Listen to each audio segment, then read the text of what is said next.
Monsieur le secrétaire général de la préfecture, Madame la députée, Monsieur le président, Monsieur le maire, Mesdames et Messieurs les élus, chers collègues, Mesdames et Messieurs, Denis et moi-même sommes très heureux d'être parmi vous ce soir pour célébrer cette nouvelle année 2019. Le président Dominique Bussereau ne pouvait pas être présent parmi nous et donc il vous prie de l'en excuser. Alors l'année 2019, comme le soulignait le président, s'annonce encore riche pour notre territoire et le département de Charente-Maritime sera encore à nos côtés pour accompagner les communes, mais aussi la CDC dans les nombreux projets. Alors notamment cette année, le département va accompagner en particulier des projets qui concernent notre jeunesse. Le grand projet emblématique pour cette année 2019, c'est l'extension du collège de Courson, puisque la capacité d'accueil va être portée à 800 élèves. L'architecte va être choisi au mois de janvier. Et je rappelle, l'investissement du département, c'est le plus fort investissement du département, à hauteur de 7,3 millions. Le collège de Maran va aussi, lui, bénéficier de travaux pour la restructuration et l'amélioration des ateliers accueillant les ouvriers professionnels pour une hauteur de 650 000 €. Et puis, toujours pour la jeunesse, mais aussi les associations, le département va soutenir financièrement le projet du gymnase de Maran. À noter aussi que cette année vont commencer dans certaines communes les travaux qui vont permettre d'accueillir la fibre optique, donc un très haut débit nécessaire au développement notamment de nos entreprises.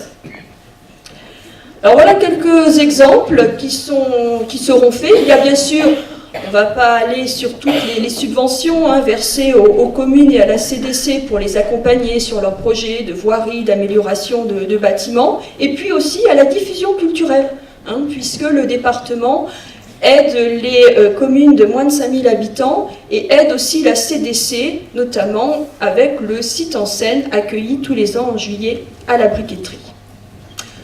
En 2019, le département souhaite aussi se montrer particulièrement reconnaissant envers les associations.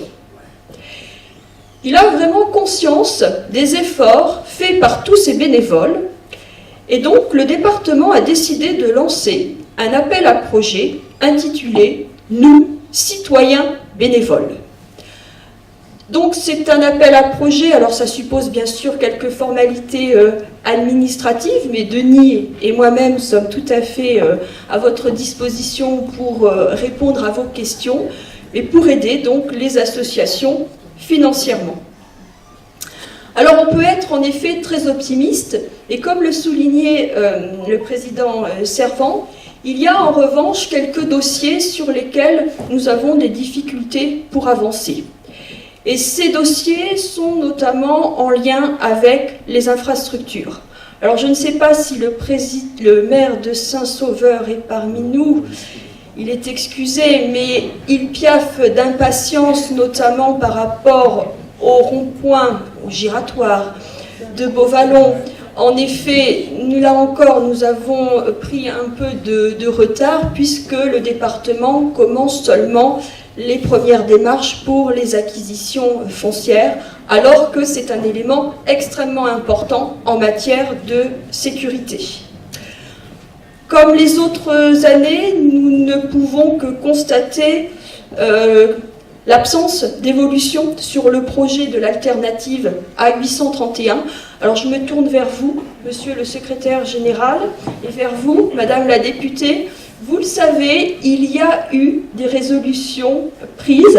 Elles sont notamment entre les mains du préfet de région.